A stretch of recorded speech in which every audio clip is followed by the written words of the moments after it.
You ever wonder what it takes to topple an entire HOA? Turns out all you really need is a 6-foot fence and a little patience, plus maybe a pink clipboard and a villain who's watched too much daytime TV. I know sounds like the setup for a bad sitcom, but trust me, it gets crazier. The day Victoria Sterling showed up at my lakeside place waving that pink clipboard and acting like the queen of Sterling Lakes, I should have known I was in for a wild ride. She barely said hello, just strutted up with that tape measure and started barking orders like she was rehearsing for a courtroom drama.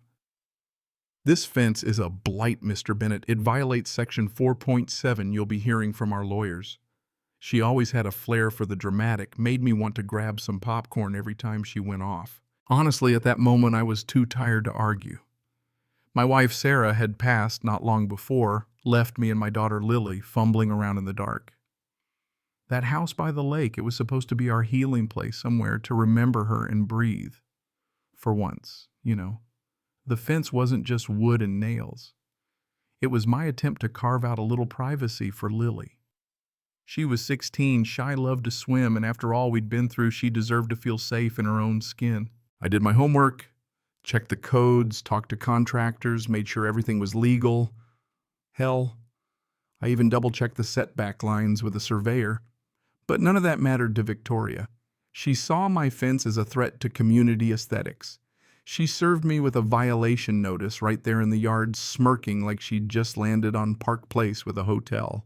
$200 fine, 48 hours to fix it, or you'll be hearing from us again. Yeah, that happened. But here's where things get interesting. See, my day job. I'm a hydraulic engineer, 15 years of poring over blueprints, contracts, and legal specs. I've got a sixth sense for paperwork. The stack Victoria handed me looked fishy as hell. Mismatched fonts, weird watermarks, pages that felt fresh out the printer, even though they were dated years back. Like, come on, you ever seen a legal doc that changes fonts halfway through? You know what I mean? I asked her for the real bylaws. She looked rattled for a split second, but played it cool, handed over her thick packet, and marched off, probably thinking she'd won again. That night I flipped through every page. My wife used to say my attention to detail was both a gift and a curse, but right then it felt like a superpower. Something was off, and I could smell it. So the next morning I took those papers straight to the county clerk's office. The real bylaws on file public record didn't match hers at all. Turns out for lakefront homes, the height limit was 8 feet, not the 5.5 Victoria kept preaching about. But that wasn't the only bombshell. 3 doors down lived Frank Rodriguez, quiet guy, kept to himself. Turns out he was a retired judge. When I showed him the official papers, he nearly spit out his coffee. Marcus, you don't know the half of it, he told me. Apparently Victoria had a history. 20 years back, she ran a real estate company, got caught up in scams, lost everything after my own grandfather, of all people, dragged her into court. Talk about generational grudges. No wonder she was out for blood. My fence was just the excuse. What she really wanted was revenge on the Bennetts. Lily, bless her, dug into Victoria's recent deals online.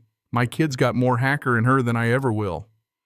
She found a whole pattern. Other families harassed, pressured, forced to sell cheap, their homes snapped up by shell companies linked straight to Victoria. The lady wasn't running an HOA, she was running a hostile takeover. And my fence. Just the last domino standing between her and $1 million payday. Next thing I know, Victoria's upped her game, trail cameras in the trees, daily rants on the neighborhood Facebook page, even recruiting her own muscle, Brad Mitchell, a washed-up security guard with more biceps than brains. Suddenly, the whole community's worried about property values, whispering about the dangerous guy on Lot 7. Except Victoria's own videos showed my fence wasn't even out of compliance. That's when Frank dropped by, again looked me dead in the eye and said, "She's bribing city officials. She's got the building inspector, the chief of police. She's buying everyone." He showed me paperwork. Victoria wasn't just buying houses, she was working on a scheme to rezone the whole community, bulldoze the lakefront, and build a luxury resort. To do that, she needed nearly all the properties. Mine was one of 3 left. It all made sense now, the harassment, the fake violations, the intimidation. But it got real fast. One morning, I went out to my car and spotted brake fluid on the gravel. As an engineer, I know what sabotage looks like: clean cuts on the brake lines, tampered electrical panel, gas fittings loosened. This wasn't petty vandalism. It was attempted murder, plain and simple. I called the police. Chief Morrison gave me the runaround, said it was probably just kids, but I wasn't stupid. I installed more cameras, called the county sheriff, and started documenting every single threat. Lily kept gathering dirt screenshots, posts, every threat, every video. Meanwhile, Victoria started getting desperate, even confronted Lily at school with threats and warnings, only this time my kid had her phone streaming live to TikTok. The whole ugly mess got broadcast to thousands, then millions. Suddenly, justice for Lily was trending.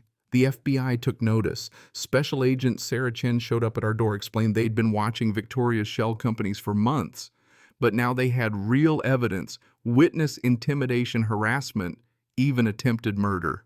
Brad cracked. First came to our house with a folder full of receipts, photographs, even recordings of Victoria instructing him to handle certain residents. He was scared, but his evidence opened the floodgates. One by one, neighbors came forward, threats, forged documents, forced sales pressure campaigns. Turns out Victoria had bullied half the community into selling cheap all to pave the way for her resort. The next week was a blur. FBI raided Victoria's place, found a mountain of evidence, including a secret folder, environmental assessments showing the land was contaminated, a toxic dump from decades ago. Her plan: buy everyone out, build the resort, and bury the truth. If we'd stayed, or if she'd pulled it off, everyone would have been poisoned slowly by runoff in the lake. At her trial, the evidence piled up: fraud, bribery, attempted murder, racketeering. You could see it in her eyes, the realization that the pink clipboard, the intimidation, none of it would save her now. Judge Whitfield, tough as nails, threw the book at her: 15 years federal time, millions in restitution, no chance at bail. And just like that, the nightmare was over. The community, what was left of it, breathed a little easier. The EPA moved in, started cleanup, rebuilt the lakefront, and the fence that started it all stayed right where it was. We even painted Liberty Fence Victoria Free Zone on the side. Tourists snap photos now like it's the world's weirdest monument. Lily went on to Stanford, started a nonprofit helping folks fight HOA fraud. As for me, well, I got my weekends back and a new understanding of just how far one determined neighbor can go to stand up to bullies in suits. You ever feel powerless against a clipboard tyrant or a neighbor who thinks the rules don't apply to them? You're not alone. I'm living proof you can fight back and win. So let's hear it. Have you faced a neighborhood bully or HOA nightmare of your own? Drop your story in the comments. Tell us where you stand on justice, community, and fighting the good fight. Because something tells me this war's just getting started.